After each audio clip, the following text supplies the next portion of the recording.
Hello and welcome to another edition of For the Record. I'm Sean Murphy. My guest today, Scott Wilson. He's the president of Connecticut Citizens Defense League. He's a returning guest to the show, so welcome back to the show. Thanks for having me back on. 2013 was you were last on the show, so a lot has happened between now and then, but before we get to all the stuff, let's talk about what the Connecticut Citizens Defense League is, first of all. Well, we are, the CCDL, as we are known, is a nonpartisan grassroots Second Amendment rights organization. We're based here in the state of Connecticut, and our mission is essentially to protect the rights of gun owners in this state as best we can. And in Connecticut, that's easier said than done these days with the legislation in this state regarding firearms, correct? Well, it's harder. Yeah, harder. So some of the things, let's talk about what's going on. What's big in the news right now? There's a lot, I know, but what do you want to hit on first? Well, right now we're in the heart of the 2016 legislative session, or we're not in the heart yet, but we're right peeking at the legislation that's coming out right now. Before committee deadlines are met, we've got an idea that we're facing two bills right now. One is really not so bad. One is basically trying to bring the blood alcohol content in line for individuals that carry a firearm from 0.1% or 0.1%, which is the old operating under the influence of a motor vehicle medium. Right. And they're bringing it down. They're trying to bring it down to 0.08, which is certainly, it understands. It would avoid a lot of confusion. If somebody's intoxicated to where they shouldn't be operating a vehicle, then it makes sense to keep it in line so that way there's no confusion. And so is that part of the laws and restrictions that they're trying to get passed through, or is in the process right now?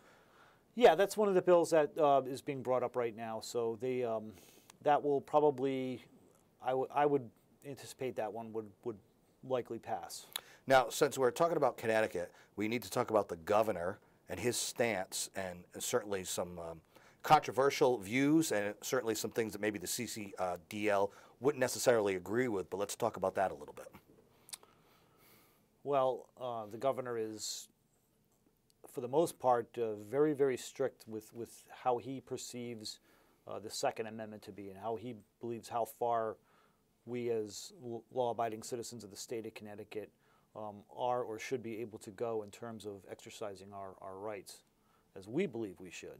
So there's a contrast there, and we know since the last time I was on your show, after Sandy Hook, the state legislature enacted a fairly onerous, a very onerous piece of gun legislation. It was a component of Public Act 13-3, and along with the gun component, there was other components such as mental health involved and school safety and things of that nature.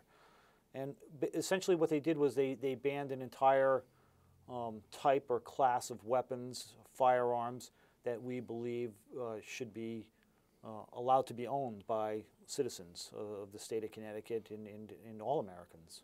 Does that include automatic weapons?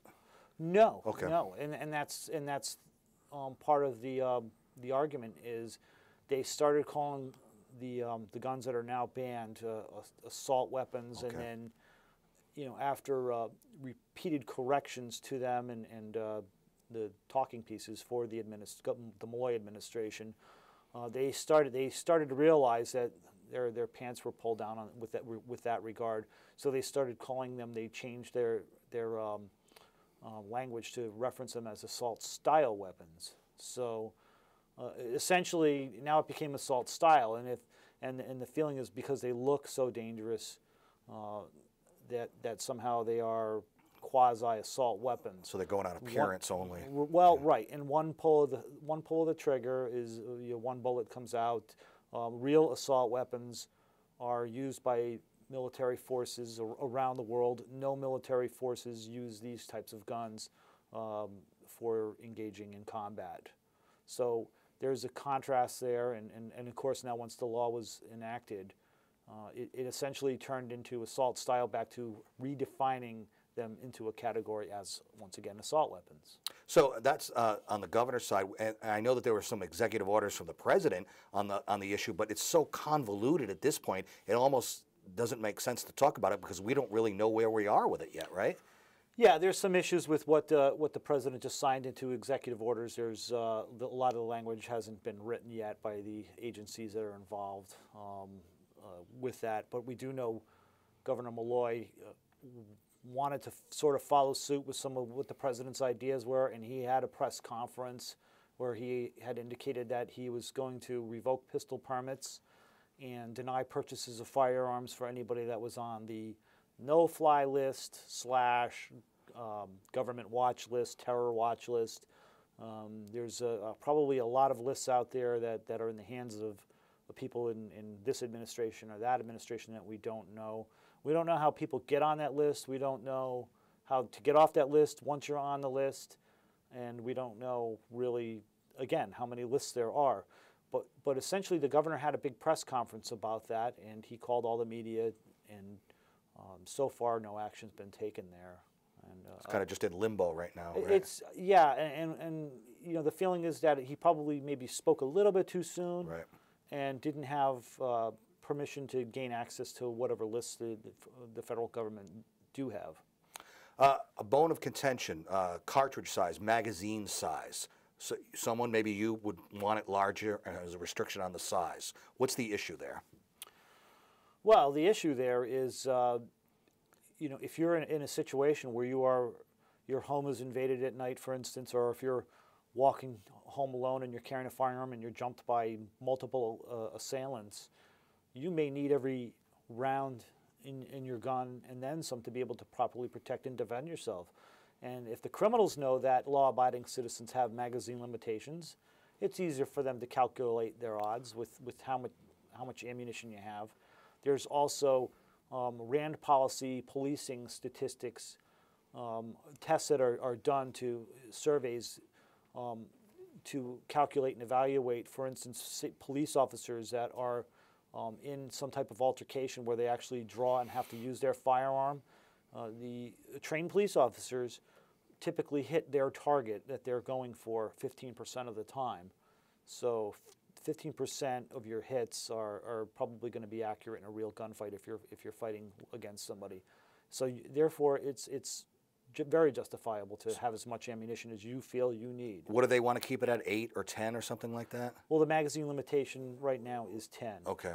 And if you have, prior to the ban, and if you have your magazines declared, you can have over 10-round magazines in your firearm, but you can only put up to 10 rounds in the guns that you're carrying around with you. You can load them to your heart's content, yeah, and in your home, right, and at the range, anywhere it's lawful to shoot. But new ones can't be bought and purchased in the state of Connecticut. Now that capacity limit, does that have anything to do? Is it tied in with the court actions in Maryland and all that? And can you explain that a little bit? Well, yes. The Fourth Circuit in Maryland in a case, Colby versus O'Malley, just ruled favorably for the side of gun owners. So we are in the process right now. Our organization, along with other plaintiffs, in a case called Shue versus Malloy, we filed a federal court action in 2013, and we went to the federal district court where to challenge the assault weapon components of Public Act 13.3, and the justice in that case upheld Connecticut law. So from there, we always knew that one day we would be filing a petition to the Supreme Court. The way our attorneys handled this was that was the goal that was in mind. And we went through the federal district court, and then we went to appeal at the Second Circuit in New York in front of a 3-judge panel. And that was interesting because we also went on the same day as New York challenging their SAFE Act up there. And we have the same team of attorneys as New York. It's Cooper and Kirk out of Washington, D.C. So they essentially, our attorney argued against the state's attorney for Connecticut and the state's attorney for New York at the same time. And again, both of those acts were upheld by that 3-justice panel in their decisions. So we have now applied for a writ of certiorari with the Supreme Court, and it's entirely up to the courts whether or not they'll take that action. There was also another and I don't want to confuse your viewers here, but there was also another action in Highland Park, Illinois, in the Seventh Circuit there, in Friedman versus Highland Park. What happened there was they actually threw in an entirely different argument, made-up argument. The justices there, one of the justices made a up argument saying that it was questionable as to whether or not the Second Amendment should apply to anything beyond muskets and what was available during the time of the framing of our Constitution and the Bill of Rights. So that's interesting. So that created a three-way split. And this is what I'm going to get to now. Our attorney and New York's attorney has decided a two-prong attack on the action. And that is, we're essentially looking at a broad challenge coming out of New York, which will include the types of firearms that were banned and the magazines. And he also wanted an opportunity to narrow the challenge to appeal to the Supreme Court with. He took our case with our consent, and we agreed to let him narrow the challenge where we actually removed the magazine portion from our challenge. So that way it gives the justices a menu of options to choose from. If they'll accept a broad challenge from New York, that's great. If they don't, they'll take our challenge here, hopefully from Connecticut. And whatever is, let me rephrase it, if they do take the New York challenge and it goes before the Supreme Court, whatever the decision is will be redounded to Connecticut and actually will appeal to the rest of the country. So essentially it could be a landmark decision whichever way it goes. And are you hopeful that you'll get there will be a favorable ruling as far as you're concerned? Oh, I'm hopeful, sure. I mean, there's no telling. We know that the Supreme Court can do some interesting things as far as their logic and their reasoning. The Health Care Act was, left a few heads scratching, but traditionally with the Heller decision that came out in 2008, and then after that the McDonald versus Chicago decision that came out a year or so after that, they've been favorable towards upholding the Second Amendment rights. Okay. It's a perfect opportunity for us to take a break here. We'll kind of leave the the legal stuff there, and I want to get into in the next segment just in layman's terms what we like to call like a newbie guide to firearms ownership if people are interested in that. So before we take a break, does a CCDL have a website that people can go to? Oh yes, our website is ccdl.us, and there's links to join the organization. There's links to subscribe to our blog. There's a YouTube page. There's Facebook links and Twitter links, everything you would expect to see on a modern 21st century website. All right, go there, check it out. We're going to take a short break. Scott Wilson's the president of CCDL, the Connecticut Citizens Defense League. I'm Sean Murphy. This is For the Record. Stay right there.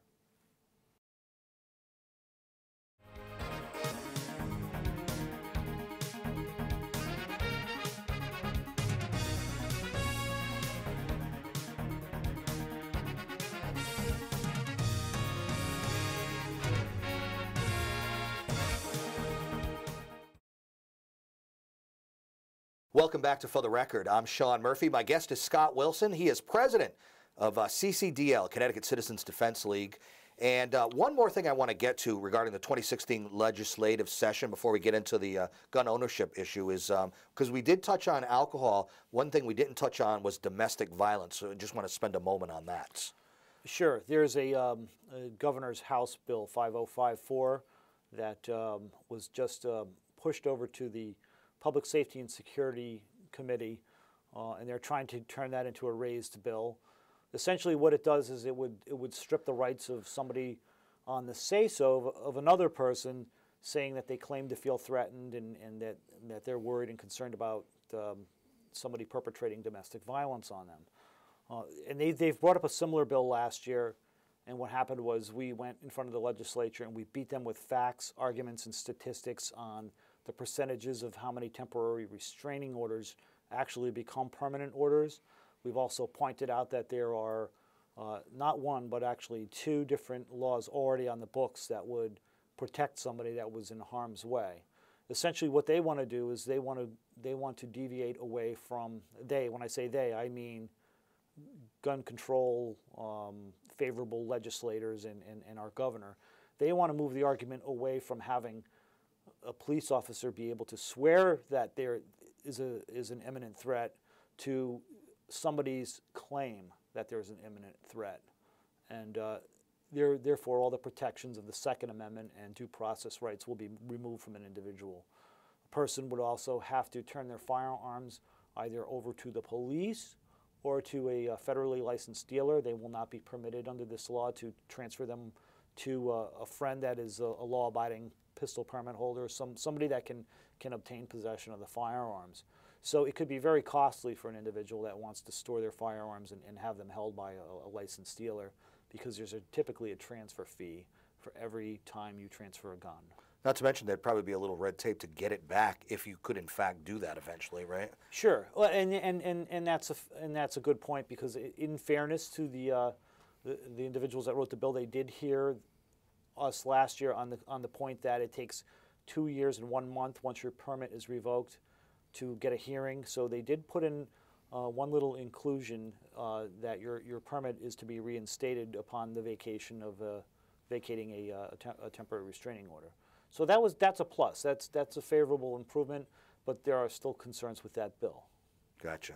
All right, so someone's watching the show and they decide, you know what, I've been thinking about this for a while. I think it's time for me to pursue gun ownership, whether it be for protecting themselves, their property, their business. First of all, it is legal to do that, right?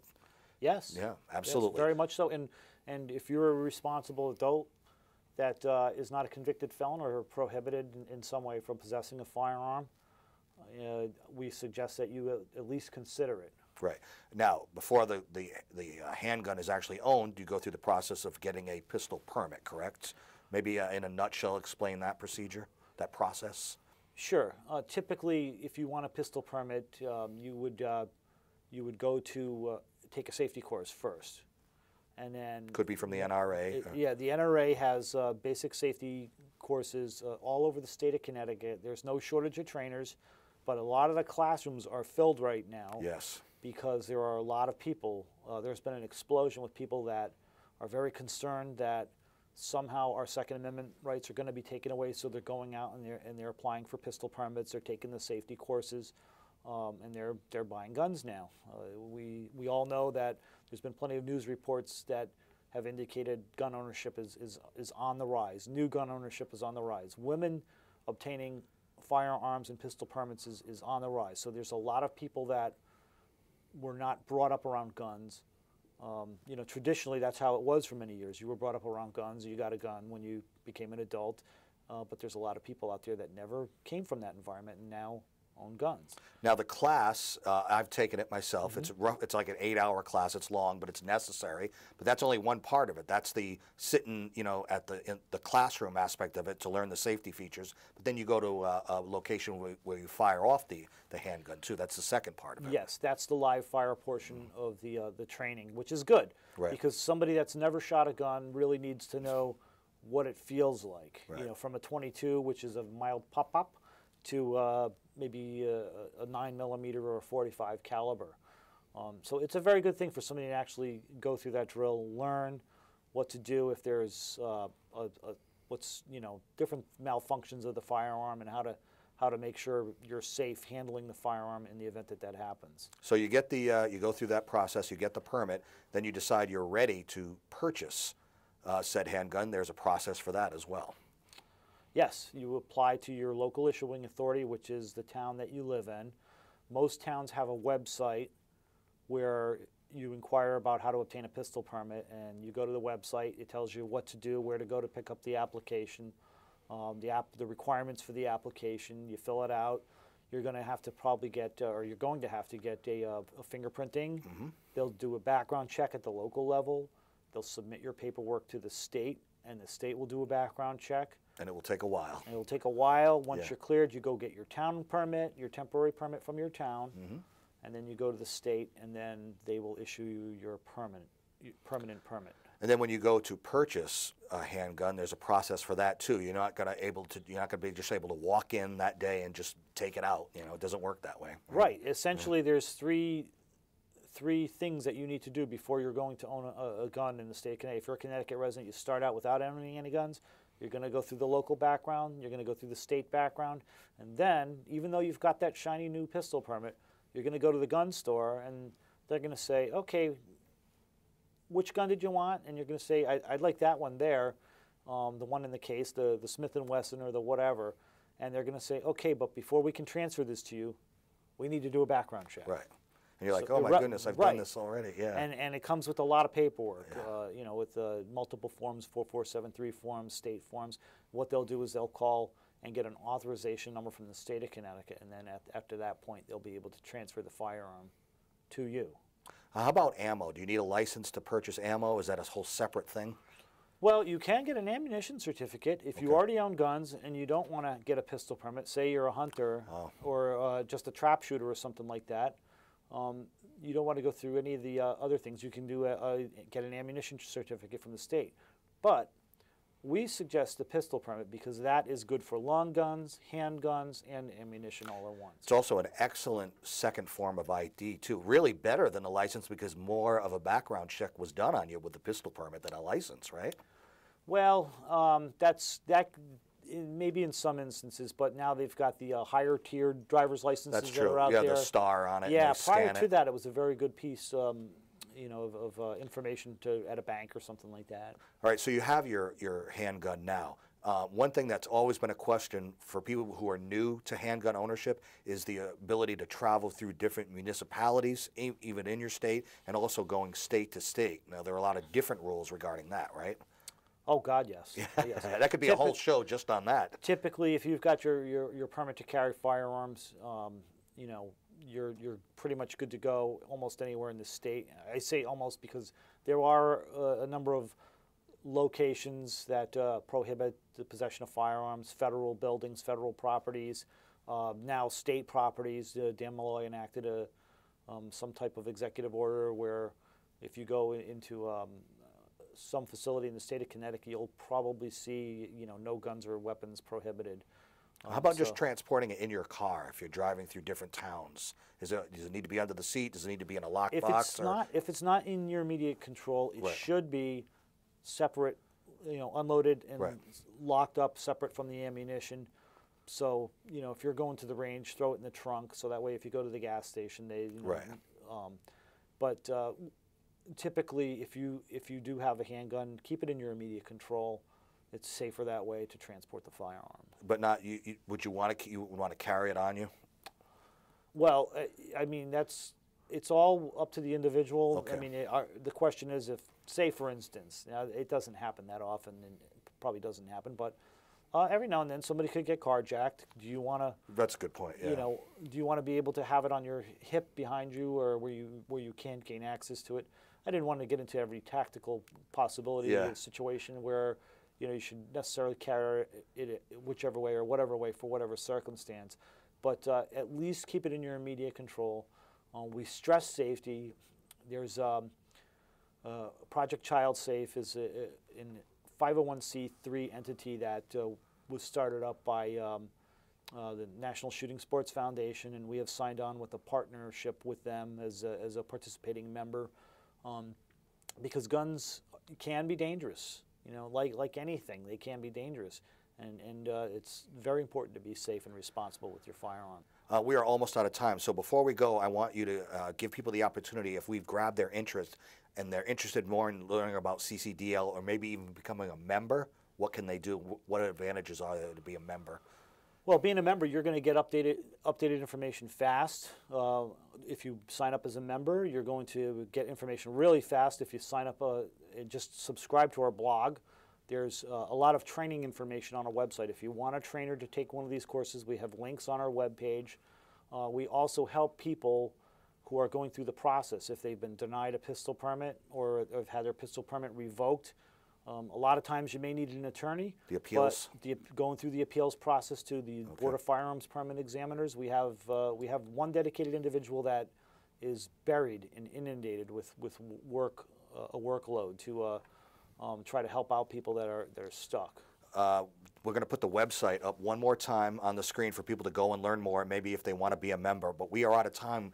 There was so much more to talk about. Maybe we'll have you on again, okay? It would be great to be on again, Sean. Thank you once again. You are very welcome. Scott Wilson's the president of CCDL, the Connecticut Citizens Defense League. We learned a lot today.